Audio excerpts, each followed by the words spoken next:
Welcome to Passion Inspires.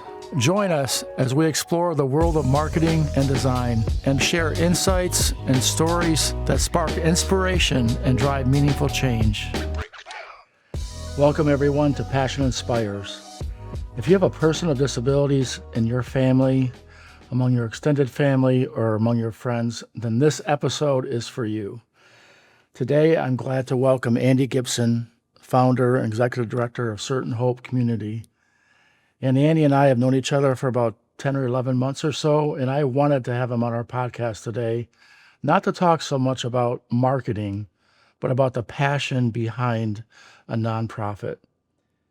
And Andy, thank you so much for joining me today. Yeah, I'm really excited. I appreciate the invite. This is great. Yeah, and I would love for you to begin our podcast by explaining what happened several years ago that was a profound incident in your life and led to the founding of Certain Hope Community. Yeah, 10 years ago. I guess that's a few, right? Yeah. 10 years ago, our youngest daughter was born. She was our fourth child, and we're like, oh, we totally got this under control. Our fourth kid, we know what we're doing. We already have all the supplies. And then as we did a couple of ultrasounds, we started to realize there were some anomalies within those. And then the conversations started happening that we really weren't prepared for. I don't think you're ever prepared for. And there was some things that were red flags to doctors, but all of that to say she was born with a rare chromosome disorder. It was a duplication in her fourth chromosome. And if you ask me, what does that mean? I don't know. It's so rare. There's not even a name for it. Oh. But because of her birth, that threw us into the world of disabilities. And we love where we are now. We love that she's our daughter, but it is a wild ride to be on for sure. Well, tell me from the very beginning. I mean, obviously, when a child is born that is not completely healthy, I mean, immediately you have medical issues potentially. You have a whole shift of emphasis in your emotions. And yeah, tell me a little bit about what was that like for you and your wife? Yeah, one of the first ultrasounds, you can always tell in the medical field when something's good and when something's bad. When something's good, it's just you and your partner with maybe one doctor and one nurse. When something's bad, that's when you get to make a lot of new friends. It's you and your wife, in this case, it was Laura and I, and there's like 4 extra people in the ultrasound room, which isn't a great sign. And that's when they first told us, there's going to be some complications that we weren't prepared for. And then we went to the specialists after that. And so we drove to Detroit and went to the specialists, and they had said, she's got this, and this. And then they said something I wasn't prepared for. And it still is unbelievable to me today. The lady got up, closed the door, and said, it's a little bit late, but there's still time to have an abortion. And I just couldn't believe that was what was spoken over our situation, over our daughter, was death. This is the best thing that you could do. And we obviously were not okay with that. We wanted, to have her, give her life, which we did. But, you have so many emotions that it really is a smack in the face. I mean, it just hits you out of nowhere. We talk about in our world, like diagnosis day, like that's a traumatic time, and people and families remember that forever. You remember different things, and there's different triggers that come from that. And so there's so many emotions, and it's something that not a lot of people get. And I think we'll get into, another part of that and why we do what we do, but not a lot of people get that, what I just described. You can understand it and hear it, but you don't really get it, if that makes sense. So for you and your wife, Laura, why would abortion not be on the table for you? Yeah, we believe that she was planned ahead of time by God, that her life is a good life, and we believe that this is what God wants. This was his idea, his plan, his daughter, and we're not going to step in and say no to his plan because we really trust his way is the best way. That's for us, and that's how we've always thought. Well, that brings with it all the implications of all the sacrifice potentially that could happen in your life, which I'm sure that you and your wife, you obviously can never foresee all those things ahead of time, right? But ultimately, that you believe that that's a precious life given by God, Absolutely. in spite of the sacrifice that could happen down the road. Yeah. You're willing to take that sacrifice. Right. Well, this kind of reminds me of my mother, too. This is nothing like your situation at all, but she almost died in childbirth Oh, wow. with my older sister, and the doctors told her and my dad not to have any more children because she potentially could have complications herself, and they made the decision to trust God for more children. And then I came along, my younger brother came along, and they never would have foreseen that they'd have 15 grandchildren from that. What for them was a step of trust and faith, a difficult step. Right. For sure. I mean, my mother was legally blind, so I understand that, but it's not like anything that you and your wife have been through, all the medical issues and things like that. Tell us a little bit, for those of us who are kind of on the outside and looking from the outside for a family with a child with disabilities. Well, what was that first year like for you and your wife? The first year was a blur. I mean, we spent a little over 2 weeks in the NICU. And as I had said, we've got 3 other kids at home.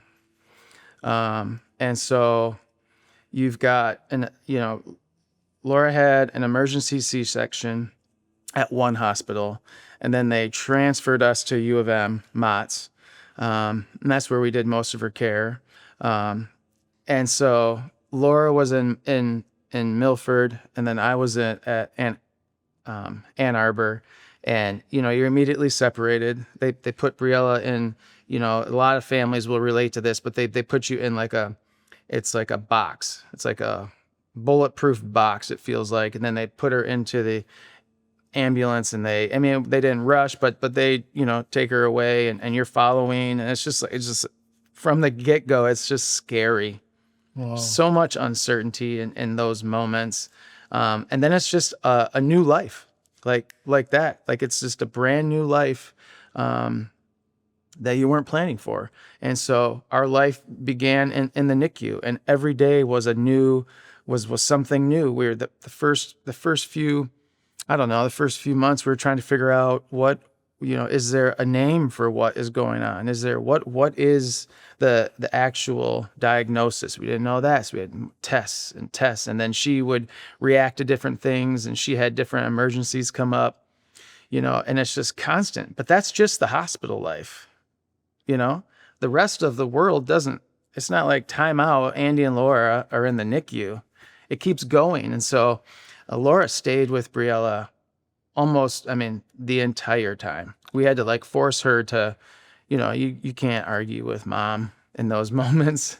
You can, but you're going to lose, and it's going to be bad. Yeah. But she just stayed there. She would occasionally go home and, shower and sleep in what I would call a normal bed. No one sleeps good in the hospital. The hard part for me was that balance of there's one life here, that's with my daughter and my wife, and then there's another life where it feels like you're alone, but you also have 3 kids, and they have school, and they have activities and sport. They do all that stuff. And so I remember just driving home a few times and just being mad, what is going on? You have your emotions are just the craziest roller coaster you've ever been on. And so it is when I say it's a blur, it's a blur. We'll have, Facebook will give you reminders of your posts, and it's this huge monumental moment that we posted about, and it's oh, I forgot that. Wow. because it's just, with the trauma of that, with all the stuff going on mentally, you just like, you experience it, but then like there's a part of you, it's like, oh my gosh, I can't remember. I'm glad we posted that, because there it is. Like it's huge stuff, so it's hard to put exactly into words but there's nothing, there's nothing just really great about it.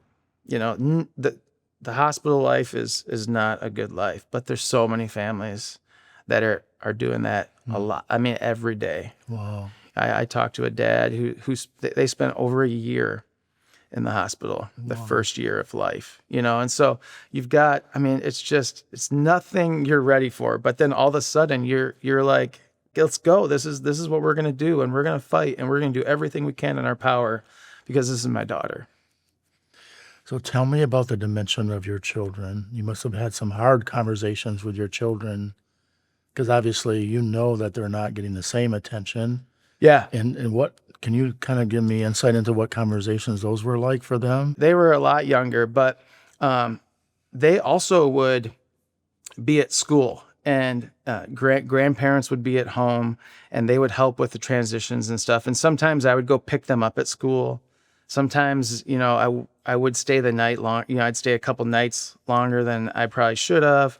But there was times too where we'd all be together at home. Wow. And then they would wake up, and they would meet. Like there was one time they met like every firefighter in our city, and a good chunk of the police officers, because we had an emergency. I was holding Briella in what I thought was lifeless.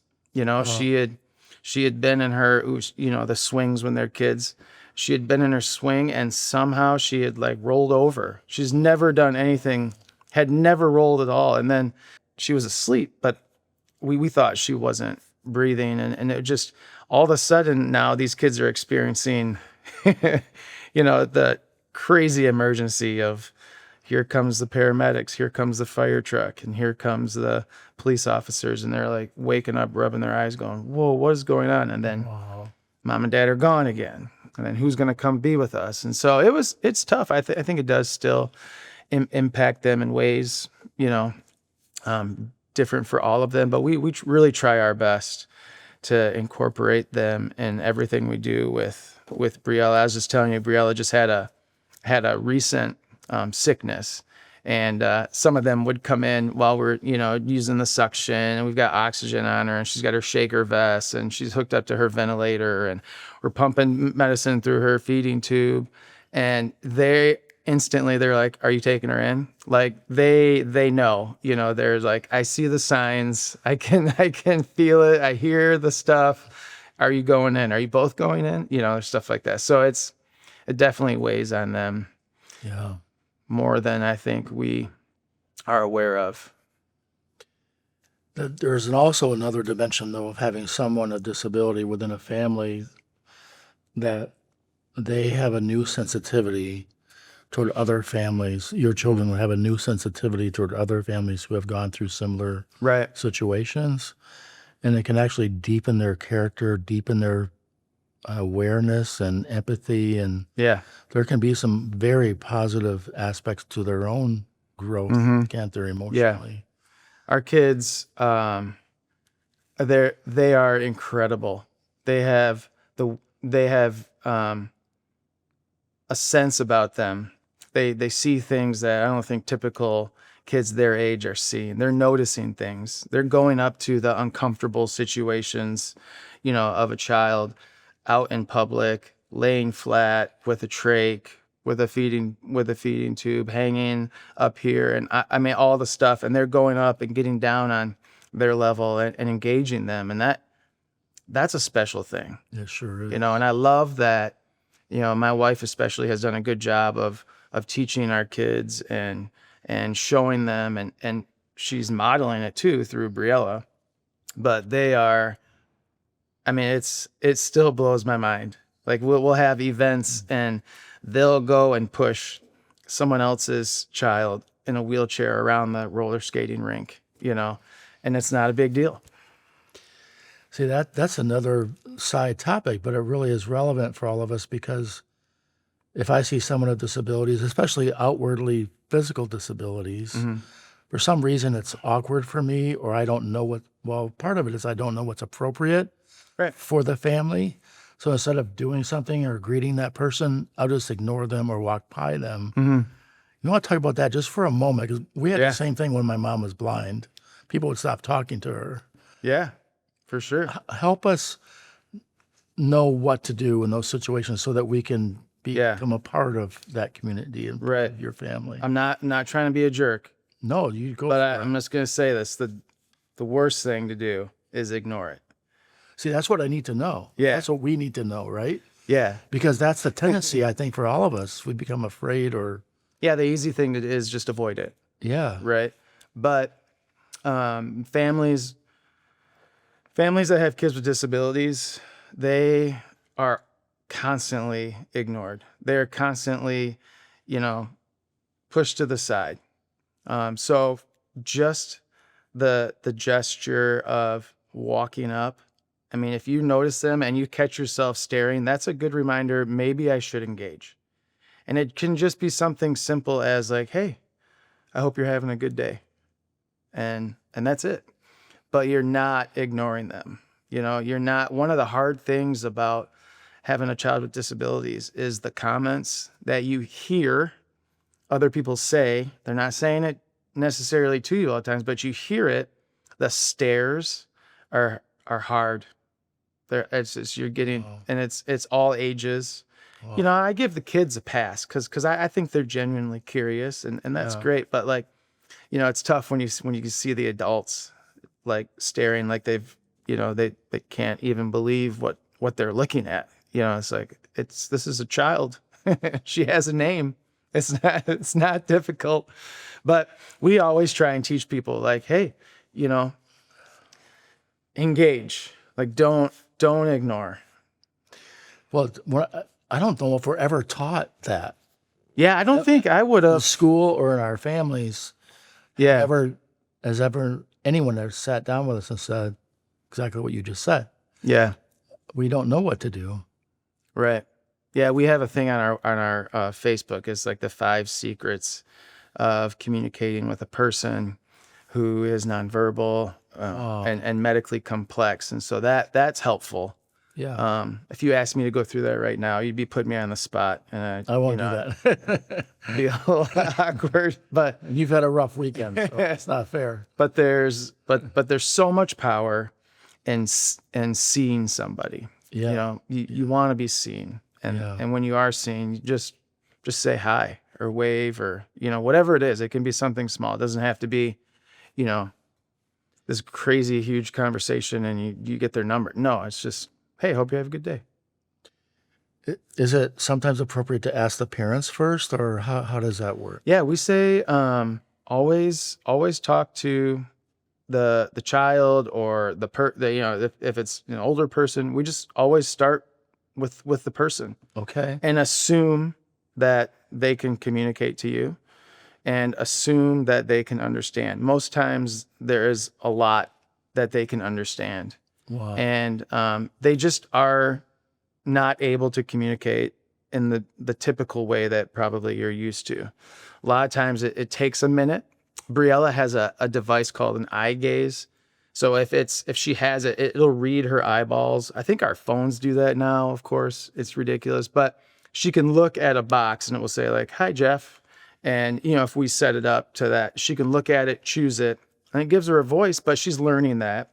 It takes time and it can be a little bit. So one of the things we tell people is like, when you ask a question, you have to wait like 20 seconds. Yeah. And that's uncomfortable. Yeah. Like if you ask me a question, I just am silent. Yeah. It gets uncomfortable, but it's okay. Yeah. It doesn't mean it's wrong. It's just a little different.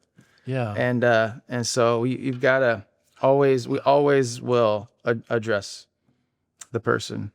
So why is it that when we see someone with a disability, because when I say we, I truly mean myself, instantly I think that they have a mental disability, or that that they are not mentally there, or like when my dad would explain at the cash register that my mom was blind and she was handing the cashier some money and say, Norma's blind. Can you please make sure she can feel it in your hand when you give her the money bag?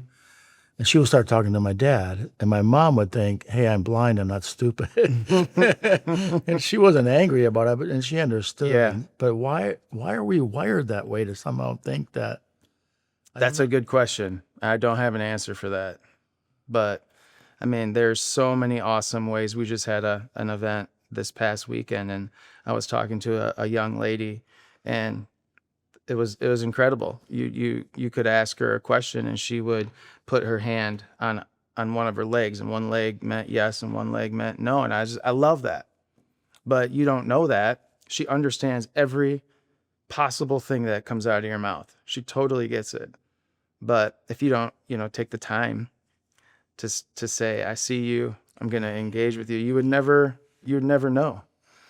So what happens when someone that you meet for the first time comes up to your daughter and they start talking with her? How does she respond? So Briella will typically respond with a smile. She loves when people come up to her. She loves kids, and anytime anyone's engaging her, she'll typically like look over here and smile. And then she does a good job. She'll drop her head like this for a yes, and then she'll look to the side for a no. And then obviously, like, Laura and I are there to help communicate and be like, oh, Briella is she's saying yes right now. And then her siblings also are capable of that. But yeah, she loves it. We let her, engage with whoever comes up to her. I mean, it's just it's a cool thing because it doesn't happen a ton. So I'm sorry if this isn't the right question, but at one point when someone suggested taking the life of your daughter, tell me the moments where you just say, God, just thank you for these moments. Man. Probably every day, right?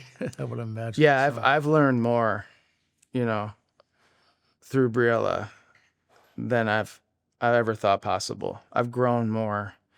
She helps you see things that you would miss otherwise.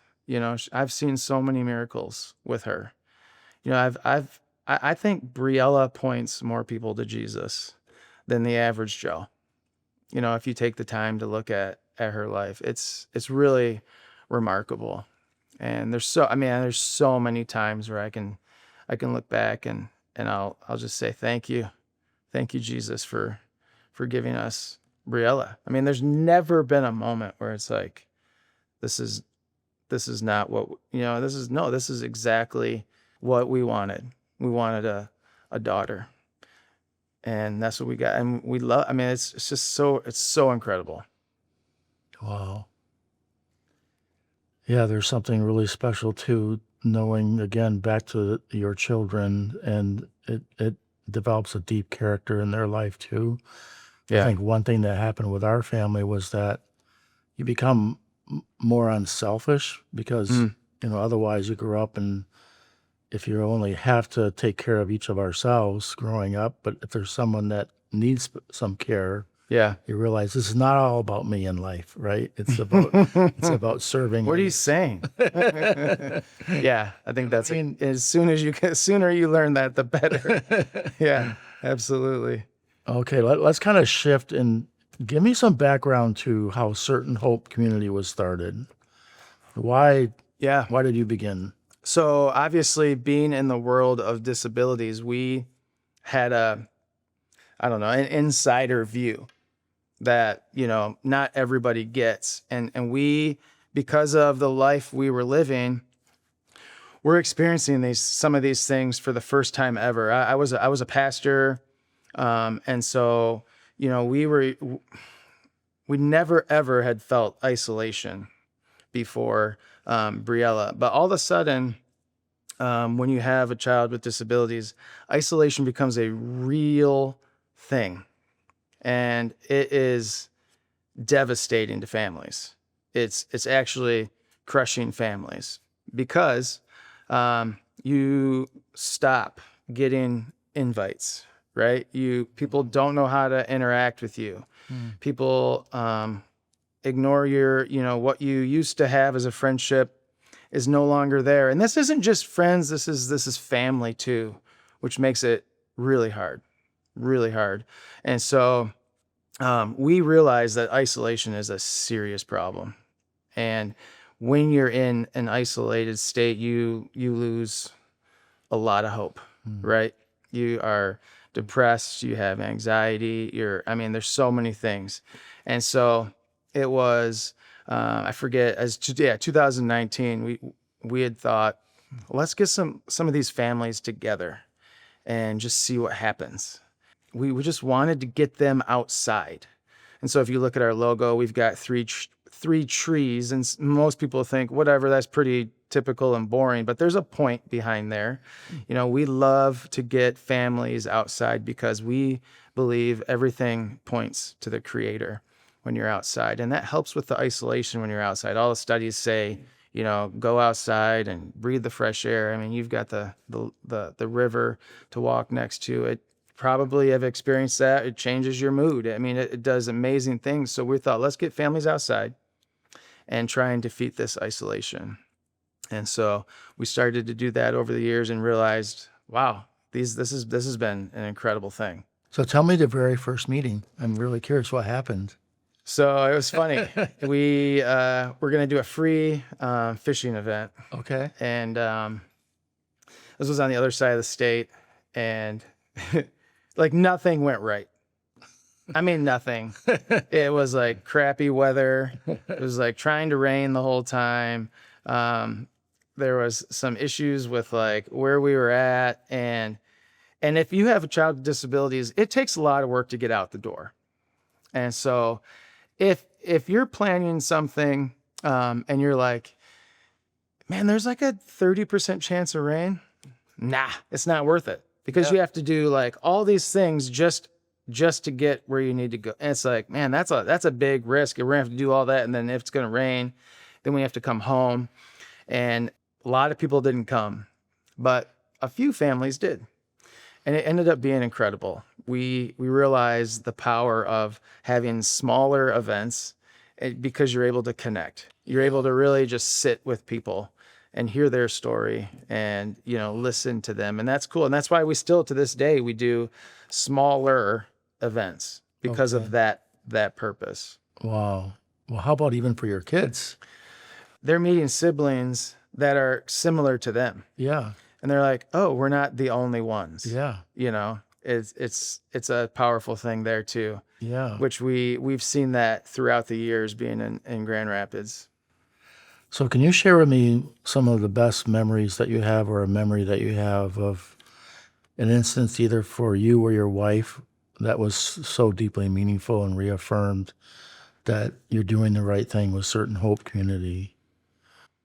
Yeah, I think one thing, this is crazy that you asked that. We just got a message from somebody on Facebook. Don't know who they are, still need to respond. But she had said, I just found your group and I've been going through your Facebook. I've been going through your website, and this is inspiring. I've talked to my husband about it, and we want to move to Michigan just so we can be a part of this community. Wow. And she's in Texas. And it's like, Blows my mind. yeah, me too. I'm like, wait, what? Like this is speaking volumes into families that we are, really unaware of. There's so much we're unaware of, but there's something about us that just craves community. And we're creating that over time with consistency. And it's a magical thing, And so she wants to talk to us about, realistically, what would that look like to do, Certain Hope type things in Texas. I don't know that her husband's ready to jump on the plane. And Michigan's obviously better than Texas, but so you get stories like that. Yeah, but it makes you realize that every community needs this Right. for families. Yeah. And then you just get the random text from somebody after an event. That just is a simple like, hey, thank you for what you're doing. This has really been an encouragement to our family. We had a roller rink. We rent out the roller skating rinks. I love roller skating rinks because they've never been updated. Like they're always the same. Like we do one, I forget what it's called, but it's like everyone who's in the area has gone there as a teenager. Yeah. And they're like, oh, this is exactly the same. It's just a funny thing. So we rent these out and they let us bring everything into the rinks, right? Walkers, wheelchairs, electric chairs, gait trainers. I mean, all of it. Wagons, which is great. I won't go to a place if they won't let us do that. Yeah. And I remember 2 years ago, a dad was sitting on the rail, arms crossed, just watching, and you could just tell he was having a moment, And I just happened to see him, and I walked up to him. I said, "Hey, what's going on?" And he was saying, "I've never seen anything like this." Wow. It's like, oh, I love hearing that. Yeah. I love hearing that. We're hitting that need. We're filling that gap. And we're going to do that as long as we possibly can, because we know that, people need community and to have hope, a certain hope is a game changer. Why did you name it that? Certain hope? Yeah. Yeah, because I think there's a lot of different things that can give us hope. The Lions can give us hope, but that's a mess. I mean, they did win, but that's disappointing, right? Like doctors we can get our hope from the medical field, and that's also disappointing. But for us, we believe what the Bible says, and we believe that if God says it and promises it, it's going to happen. And so we have our hope in that. And that to me is a certain hope. We know that if he says it, it's going to come true. It doesn't take away the medical diagnosis, but man, it sure does help you be able to go to the next day or hour by hour to know that I've got a certain hope, and his name is Jesus. Oh, it's beautiful. The rock that is our foundation. Exactly. So I'd like to have you say one thing about if you were to stand up in front of a church, which I'm sure you probably already have, what do you want to say to local churches? How can we embrace families with children or people with disabilities?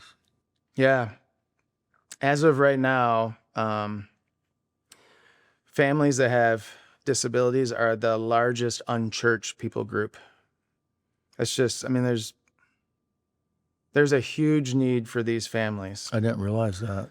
Churches have an awesome opportunity Wow. to reach families with disabilities, and they're just not going to church for multiple reasons. Yeah. The family's issues, they just can't go to church, and they just can't do it. The church is just unwilling to see the need to meet people and to go after them and to make some accommodations so it works. And that one's hard. That one's tough, because you read in the Bible, you have the story of Mephibosheth, like the best name ever. But it is just a reminder that like we should all have a seat at the table. The story is just a big arrow pointing to what Jesus has done for us, which is why I love it. But man, there's so many things a church can do. We do worship nights for Certain Hope Community, and we love to do them at High Point Farm because obviously it's outside. It's the highest point in Ada. The views are great. But then if you need to walk around and not be right in the action, or if it's too loud, or if there's whatever, you can walk around the farm and see the horses, and you can still hear everything that's going on. But we did a worship night, and it was like a couple of months ago when it was like 90 something in Michigan, just so hot.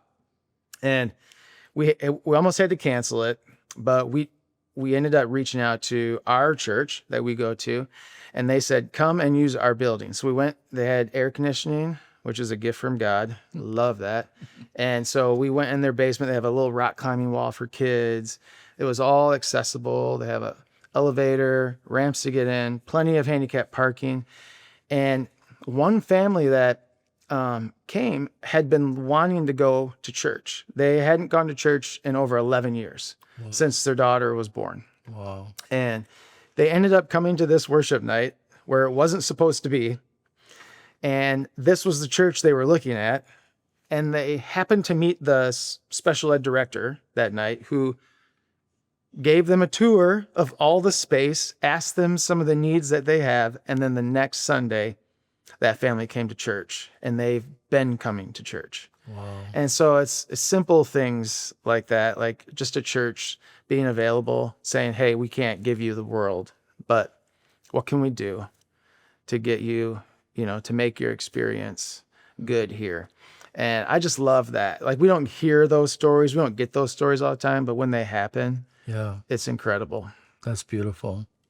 Is there anything else that I'm missing, Andy, that you would like to talk about? That I know if we had 2 hours, we could easily take up 2 hours. But is there anything that I'm missing that you feel like needs to be said? I want people to know every person who has been created by God has value and has purpose. And I really hope people see that. I really hope people begin to take the time to engage, see people, hear people, and see that it's always worth it to start that relationship. Yeah. I'd like to have you look in the camera and talk to dads who are going through what you went through. Dads, you're not alone. We have so many dads that reach out to us all the time. There's a dad that comes from Lansing, so that's a little over an hour away, and they come to all the events. Just an awesome family. But this dad reached out, and he was having a hard time, and he felt like he was alone. He felt like there was nobody that gets it.